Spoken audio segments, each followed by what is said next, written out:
Olá, minha gente, tudo bem? Vim conversar, então, com vocês novamente sobre a obra de Clarice Lispector, essa extraordinária romancista, contista, cronista da literatura brasileira. Sim, Clarice, embora tenha registro de ter nascido na Ucrânia, país que, aliás, vive um grande conflito agora com a Rússia de Putin, é uma brasileira naturalizada depois de uma carta que foi enviada ao presidente Getúlio Vargas e também se considerava dessa maneira não somente brasileira, como uma pessoa que tinha absorvido o mais essencial do Brasil, que é o Nordeste, pelo fato de ter morado aqui em Recife durante a infância e adolescência, dos seus 5 anos aos 15 anos, praticamente, 14 anos antes de completar a puberdade, né, o ciclo fechado da puberdade, Clarice morou em Recife, na Praça Maciel Pinheiro, no Casarão 387, em outros endereços da Rua da Imperatriz e também na então Rua da Boa Vista, hoje Conde da Boa Vista. Então, a família Lispector chegou ao Brasil quando Clarice ainda era uma criança de colo, um bebê com 1 ano e meio, mais ou menos, e se chegou aqui quando tinha 1 ano e 2 meses, ela dizia que a pátria dela era brasileira pelo fato de ter sido o primeiro solo onde Clarice pisou. Há um depoimento muito bonito do poeta Ledo Ivo, que foi amigo de Clarice Lispector, trocou cartas com Clarice, tinha uma aproximação grande com ela.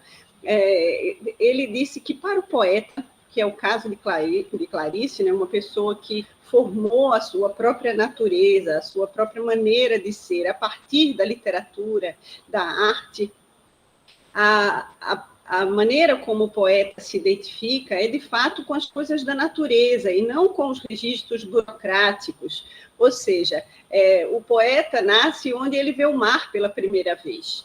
E ela dizia que foi o solo brasileiro que pisou pela primeira vez, onde seus pés andaram por si mesmos, né? Ela pôde caminhar com suas próprias pernas. Se foi o solo brasileiro, o solo do Nordeste, assim a sua imanência de poeta, de escritora, de autora, de artista se identificava, se via nesse lugar do espelho, né? Do espelhamento das naturezas, das estesias essenciais que formam a sua visão para sempre, né, em relação às coisas do mundo.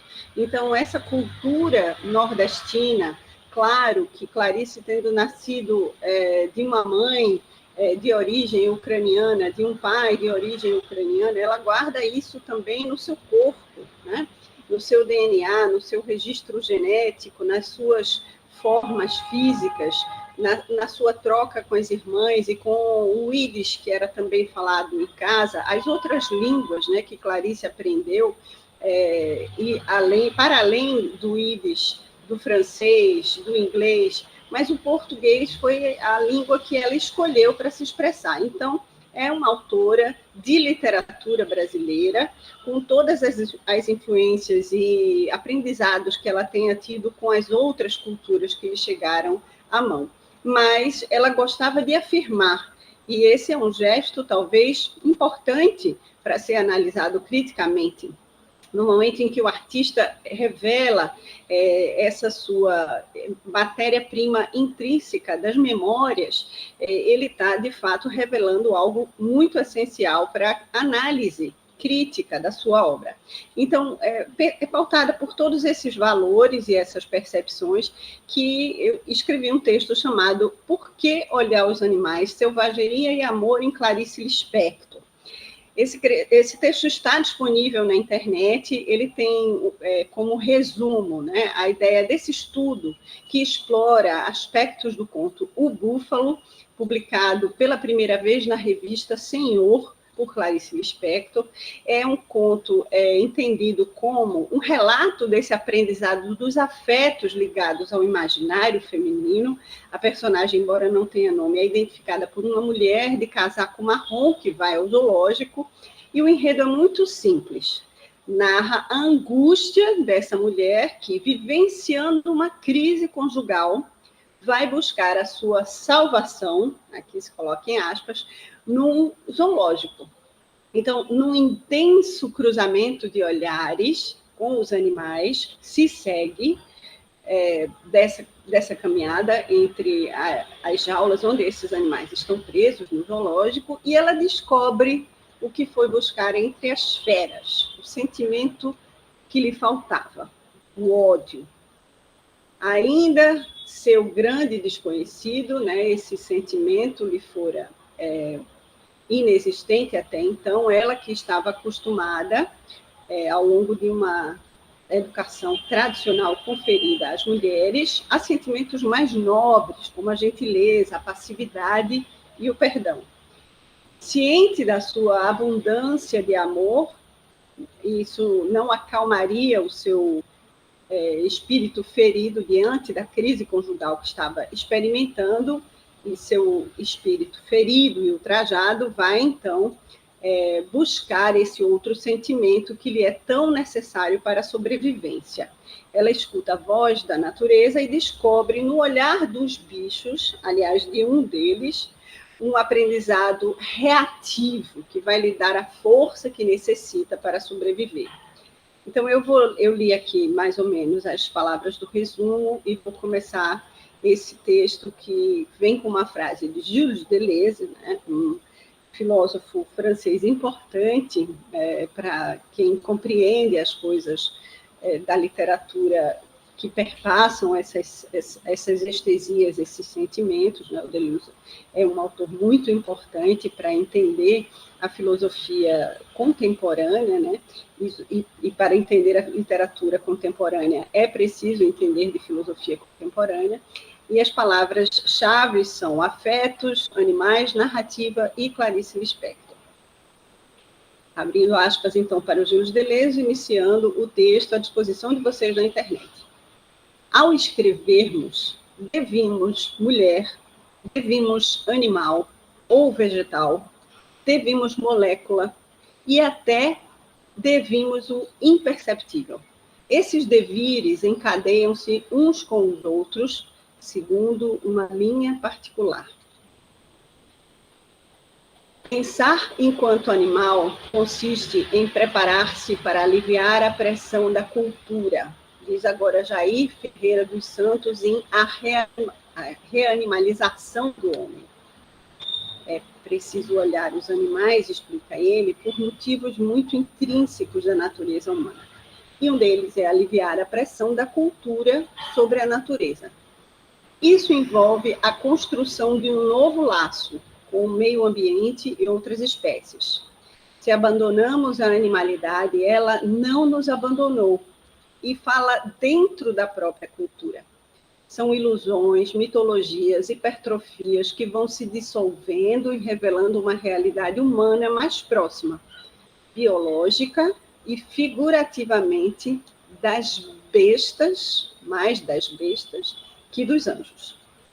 A Reanimalização do Homem é o livro onde Jair Ferreira dos Santos faz essa elaboração da relação do homem com os animais, sobretudo a partir da literatura, e é uma das epígrafes desse estudo, que tem a seguinte introdução. Então, agora vamos ao texto que eu escrevi e que está publicado, compartilhado na internet, Por que olhar os animais, selvageria e amor, em Clarice Lispector.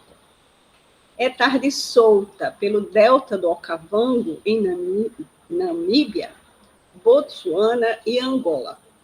Na África, os búfalos mais forçudos, agora despertos, dormiram em vigília, formando um cinturão para proteger a manada. Parentes pré-históricos do boi e da vaca, os búfalos e búfalas estão por aqui há mais tempo que nós, seres humanos. Seus códigos são melhores que os nossos. Os mais fortes protegem os mais fracos. Se as leoas ou leões capturam um filhote ou um integrante da manada mais velho e cansado, os guerreiros do grupo voltam para resgatá-lo. Os búfalos não temem seus predadores, nem por isso os subjugam. Costumam se deslocar para regiões mais alagadas, na tentativa de que os felinos, resistentes à convivência com a água, não consigam alcançá-los. No delta, em Botsuana, tiveram que enfrentar os braços do Okavango e aprender a nadar. Os búfalos não lutam em manadas contra si mesmos. Apenas um macho, quando disputa a fêmea contra outro macho.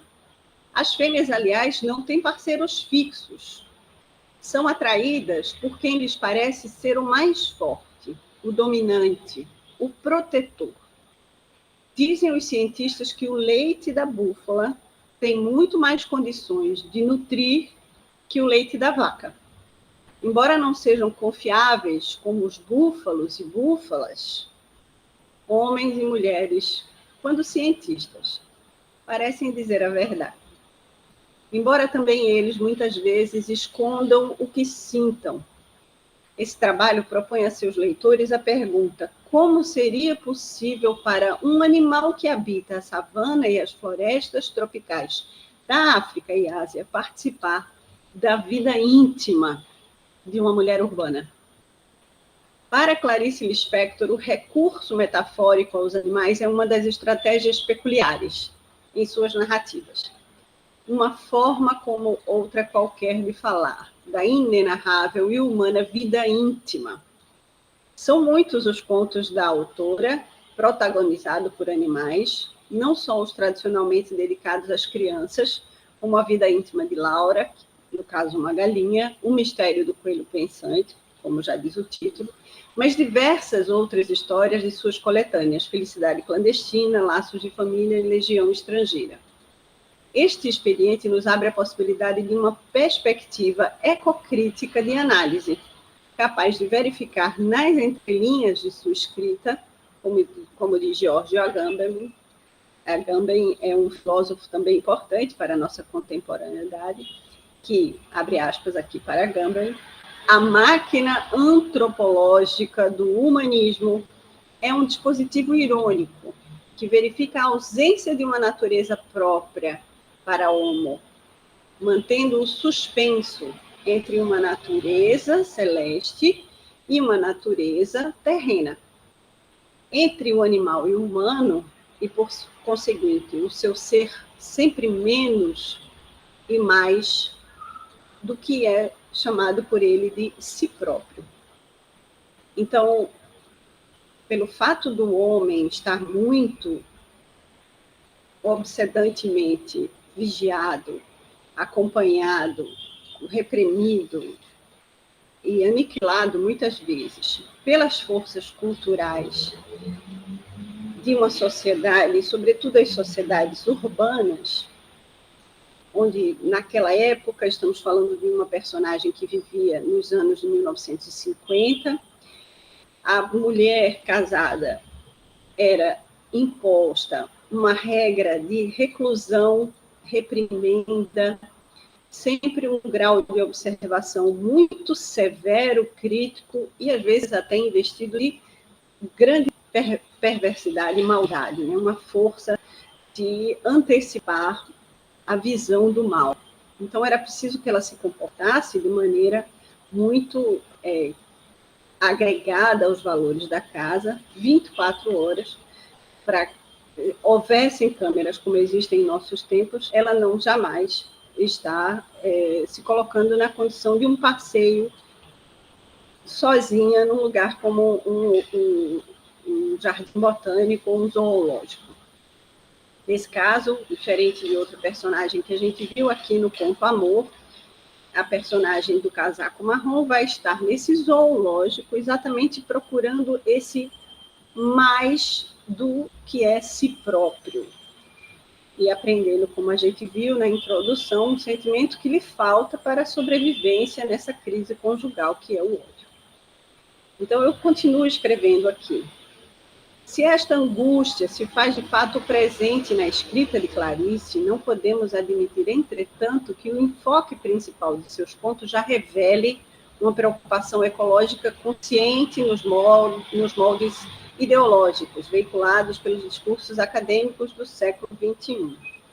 A nosso ver, a questão mais premente para a escritora dessa época, né, de 1949, o seu primeiro livro, o seu primeiro conto, na verdade, é muito mais precoce ainda, né? Mas a sua literatura entra no seu ápice em 1970. E, como falamos a início desse vídeo, em língua portuguesa, vindo do Brasil, né? Era mais a de um nascente feminismo que abria para as mulheres as portas da até então inusitada e ainda assustadora condição da liberdade.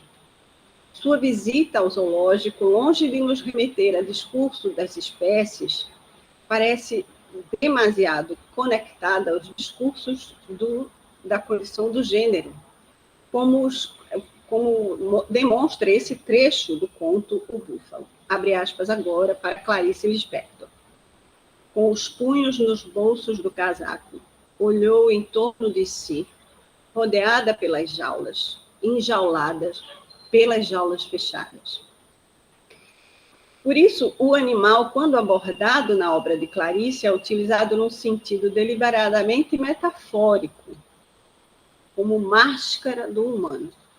Longe ainda do atual incômodo posto por John Berger no artigo Por que Olhar os Animais, quando fala da marginalização cultural dos animais como um processo mais complexo de sua marginalização física, o observável na obra de Clarice é que ela vai buscar, nessa narrativa especificamente, o oposto, uma elevação da condição sensível do modo de ser, do ser por si próprio, dos animais.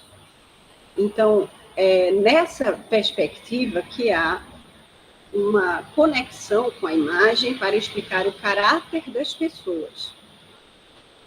No caso do texto do John Berger, abrindo aspas para ele aqui novamente, os animais se tornaram prisioneiros da situação humana social que os recrutou. Clarice vai entregar o oposto. Alheia a essa possibilidade, ou reagente a ela, não parece se preocupar, nesse caso específico, com essa realidade empírica dos zoológicos, no qual se inspirou para criar essa ambientação da sua história. É nessa outra condição que ela quer fazer com que a personagem, estando em visita ao zoológico, inconscientemente registre essa percepção do que está lá posto, que é a natureza desses animais. Então, ela não está fazendo, nesse caso, uma defesa à liberdade condicional desses animais, e no fato deles estarem no zoológico, não há, nesse momento, uma crítica, isso é preciso ser ultrapassado, para que ela chegue ao ponto de uma conexão com as naturezas. Mas o enjaulado, a condição do animal enjaulado é, sim, uma metáfora importante para o conto.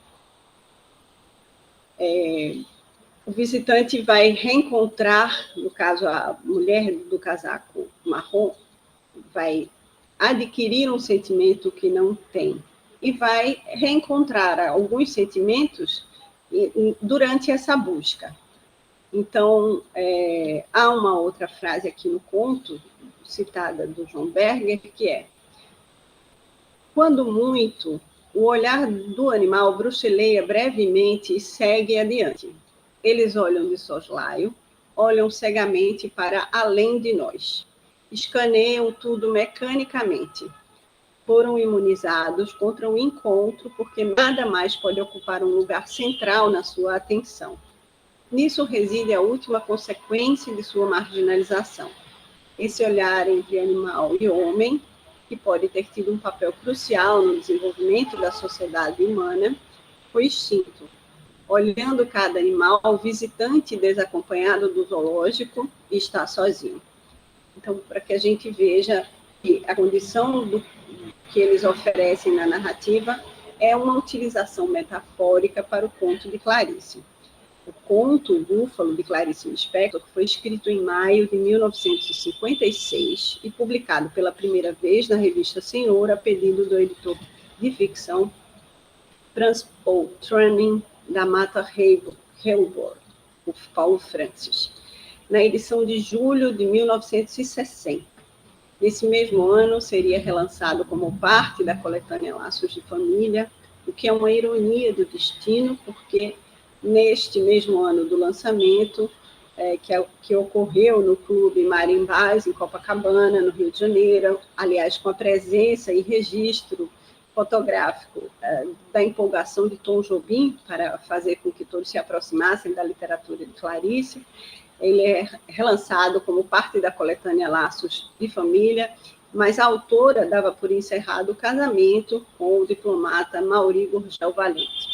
Um pormenor biográfico que não parece indiferente a essa natureza da publicação, a considerar a natureza também da história desse livro. Na mesma ocasião, foram lançados outros textos, como O Jantar, primeiramente publicado no lançamento literário Letras e Artes do jornal Carioca, Amanhã, além de Amor, já lido aqui nesse espaço para vocês, O Crime e a Menor Mulher do Mundo. O conto foi reescrito em 8 cópias por Clarice, e a primeira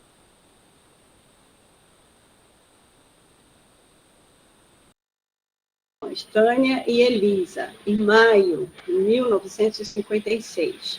E Clarice se relata as circunstâncias de criação do conto. Um dia desses, tive um ódio muito forte, coisa que eu nunca me permiti. Era mais uma necessidade de ódio. Então, escrevi um conto chamado O Búfalo, tão forte que, por experiência, fui ler para Mafalda. Arnaldo Pires, um rapaz que mora aqui, trabalha na União Pan-Americana, e eles sentiram até um mal-estar. O rapaz disse que o conto todo parece feito de entranhas. É a história de uma mulher que vai ao jardim zoológico para aprender com os bichos a como odiar.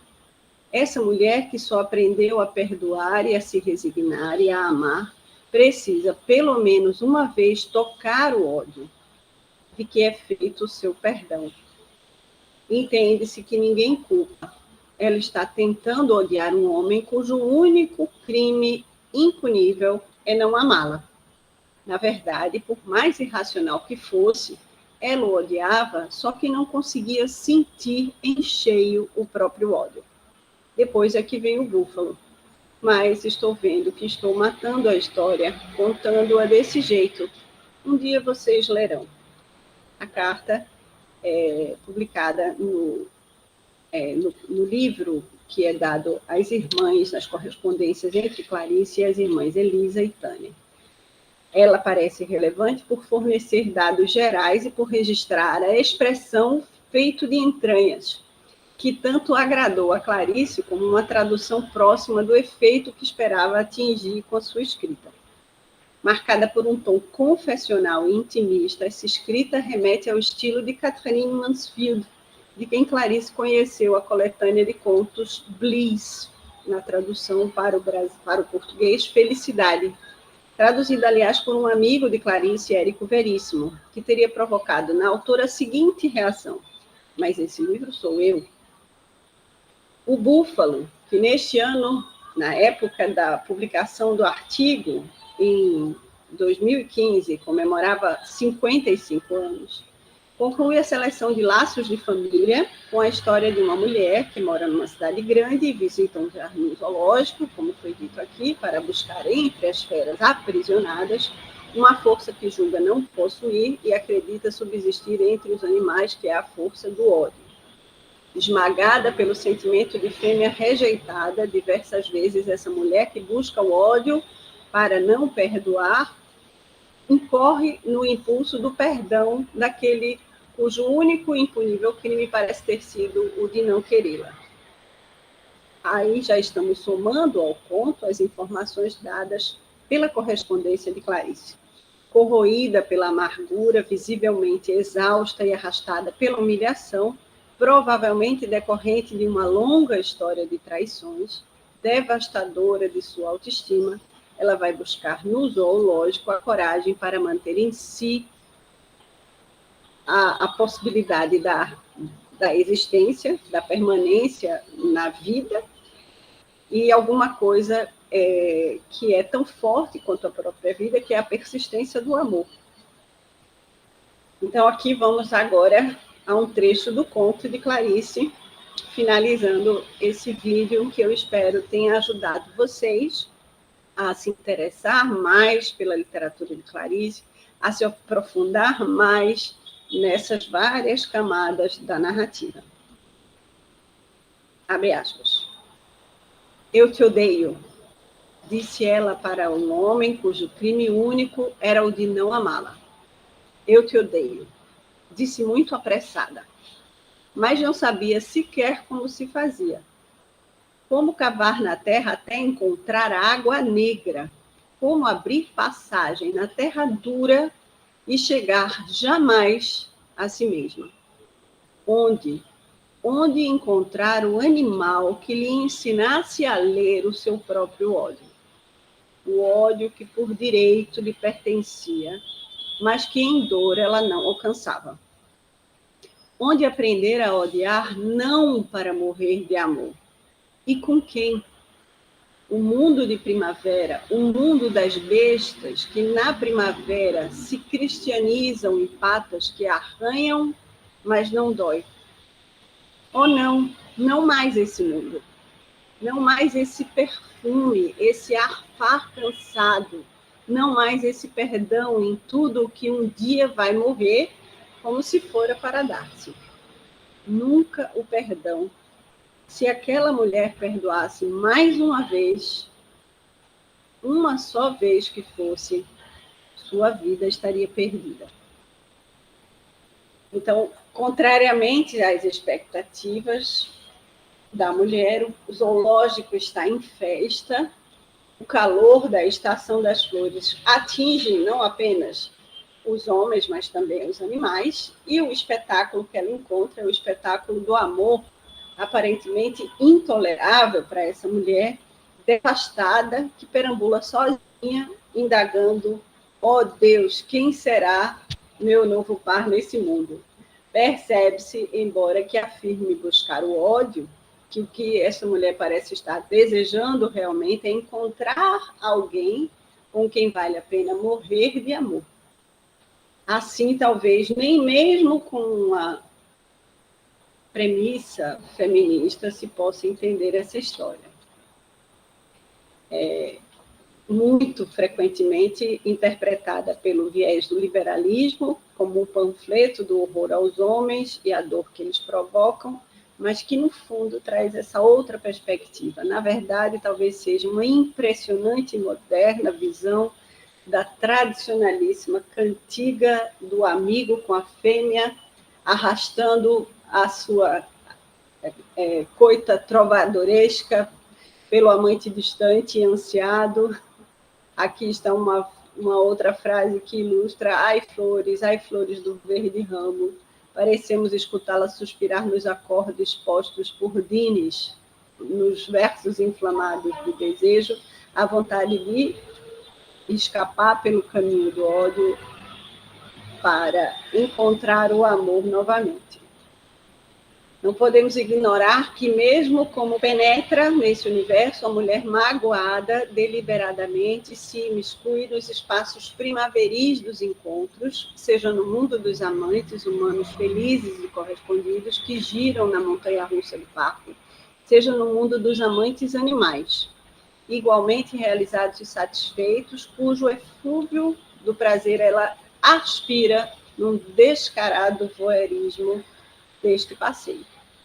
Humanos e bestas, indiscerníveis no instante do orgasmo, igualam no desfrutar da carne, no doce martírio do amor. É como penetra, portanto, que a mulher torturada aguarda, na fila dos namorados, a sua vez de sentar no carro da montanha-russa, em cujos estímulos reviverá os da relação, que aspira em suplício de tentação, um inegável paralelo tecido entre a diversão no brinquedo e a relação sexual de amantes, de pessoas que se amam, né? E aqui mais um trechinho, então, para encerrar o vídeo, porque é quase irresistível conseguir desapegar da literatura de Clarice e não ler mais esse trecho no conto. A brisa arrepiou-lhe os cabelos da nuca. ela estremeceu, recusando, em tentação, recusando. Sempre tão mais fácil amar. Mas, de repente, foi aquele voo de vísceras, aquela parada de um coração que se surpreende no ar, aquele espanto, a fúria vitoriosa com que o banco a precipitava no nada, e imediatamente a soerguia como uma boneca de saia levantada. O profundo ressentimento com que ela se tornou mecânica, o corpo automaticamente alegre, o grito das namoradas, seu olhar ferido pela grande surpresa, a ofensa. Abre aspas. Faziam dela o que queriam. A enorme perplexidade de estar espasmodicamente brincando. Quantos minutos? Os minutos a um grito prolongado de trem na curva e a alegria de um novo mergulho no ar, insultando-a com um pontapé, ela dançando descompassada ao vento, dançando apressada. Quisesse ou não quisesse, o corpo sacudia-se como o de quem ri, aquela sensação de morte às gargalhadas. Morte sem aviso de quem não rasgou antes os papéis na gaveta. Então, minha gente, é isso.